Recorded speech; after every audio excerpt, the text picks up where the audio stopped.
Story time. Stories. I've been thinking about stories, tales, narratives, yarns a lot lately as I start to work my way through the wish list for the Wild Forgotten book. One of the writers I most adore, most deeply respect and am frankly in awe of is botanist, bryologist and Indigenous author Robin Wall Kimmerer. I love her books Braiding Sweetgrass and Gathering Moss, and I love sounds so meh and doesn't really encompass my true feelings, but I also don't want to embarrass myself, so I love it is then. Her writing seems to tickle the mythic written deep in my genes. When she speaks, I experience her words through all of my senses. I am in deep, and sometimes I forget to breathe or blink, I'm so absorbed. Her words are a truth that sits deep in my bones and inspires me in the same way that watching the sun play through leaves does, or watching a swamp harrier circle and hover does. It all feels so right, but also so full of magic. Her stories evoke a sort of hiraeth, a grief-tinged longing, a yearning for immersive conjoining with the wild.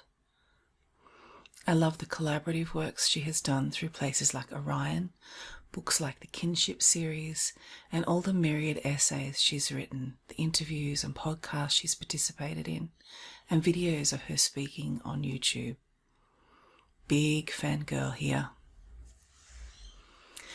What she says is what my body and brain have been wanting to hear for as long as I can remember. One of my very favourite conversations to listen to is with Jane Goodall on her Hopecast. I find myself listening to the two of them speak in the way that I sat at the feet of my teacher from second grade, Miss Telfer, when it was story time in the afternoon. I was a veritable physical embodiment of the heart eyes and star eyes emojis combined, cross-legged with elbows on knees, balled fists under chin to support the stargazing and ensure absolute stillness so that the story could wash over me and be absorbed through every pore. Speaking with Jane about stories, Robin, because we're on a first name basis now, said, "Science teaches about. I want to learn from nature. Don't just tell us, invite us into relationship." This invitation comes through story, through the very aliveness of a story, the way it moulds to the shape of the storyteller, the way it grows and changes with time, with new experience, with deliberate and accidental massage, with the age of the listener's ears and the teller's tongue. I wish I had listened to the stories of my elders with more attention, because those elders have left and I am walking the path to replace them. But my stories feel few and unfeathered and without deep power of extended relationship. My elders, by virtue of the time that they lived in and the places and the ways that they grew up, had a deep relationship with the wild in different ways. With land, with more than human persons, with surviving and thriving without technology and comforts and the excess of today.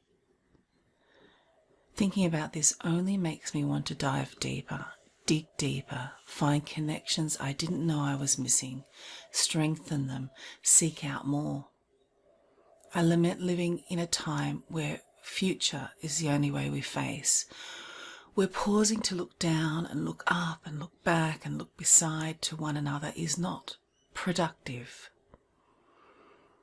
I often hold potential and possibility like an ever-expanding universe in my tiny human heart. Sometimes it's all too much, it's too large to clasp. Sometimes I think there's no limit to how much that essential organ of love can cradle. I want to hear all of the stories, I don't want to miss a thing. The conversation between these two amazing women focused on storytelling as a way of inviting people into relationship with the wild, living world. Good stories, full of nuance and detail and feeling. Good stories that not only give the writers a way to express their experience or imaginings, but also sweep the reader up in that emotive language and take them along for the ride too, inviting the reader into relationship with the subject of the tale. Good stories that give life to a subject with which the reader may have previously had little or no connection, or a connection that was tenuous or fragile or marred by wounds or scarring words. Good stories that give us as a reader or listener the opportunity to learn from rather than about. That's my aim for this space and for the book that's being born here. It's also one of the big reasons I want your participation here. Yes, I'll share a lot of my words, my stories, my tales, my imaginings, but I want to share your stories of relationship to the wild, your words about the wild, your version of the wild. I want to learn from you, for us all to have the opportunity to learn from each other's experience of the wild, not just about it. I want to write good stories. I want to read your good stories. I want to weave some good stories with you. Pen in hand, thinking, a photo of an echidna in the wilds of Tasmania flashes up on my computer monitor's screensaver as I write. Do you think that the echidna tells her puggles stories as they hatch from their egg, snug and safe in her backwards pouch? I think she must. How else would they know where they come from and where they're going and how absolutely wonderful they are? When did we stop listening to echidna stories and wolf stories and seagull stories? Why did we think our stories were more important? Why are we forgetting our own wild stories now? Brows furrowed, I paused here for a moment as I wrote this missive, tripping on my own thoughts and feeling silly and disconnected and trite and mourning an indigeneity that I was lost to millennia ago. I took a breath to continue, intending the next line to start with, invite me into relationship. But my hand wrote, I write me into relationship. Beginning to put a line through the words, I listened for a moment.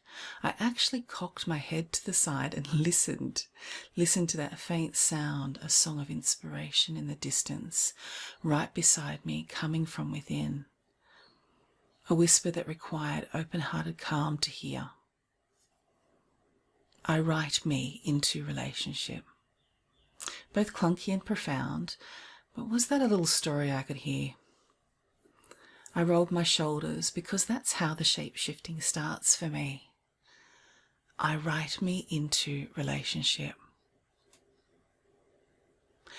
I write so that the swirling thoughts like swallows on the wind can come to sit together on that wire up high, grasping electricity between curled toes, alive and alive on a live conduit, a gathering and a travelling without movement, still but vibrant and vibrating.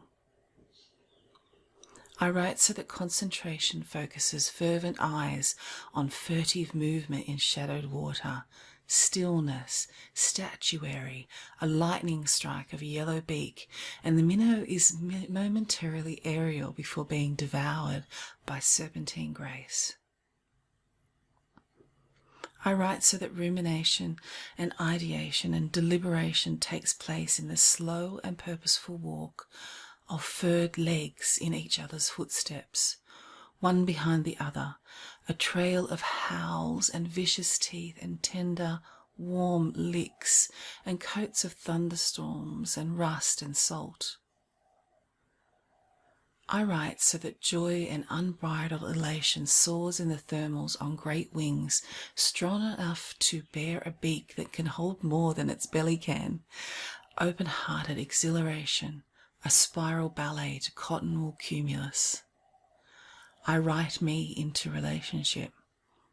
I write me into wild. I write so that I can interlace my fingers with the wild, so that I can witness, so that I can learn from, so that I can imagine and mimic and shapeshift and listen and feel and watch and watch and watch and revere. So I can tell their stories, so I can sing their songs, so I can humble my humanity and give space to my wild heart and walk hand in hand with the wild. Will you walk this wild path with me?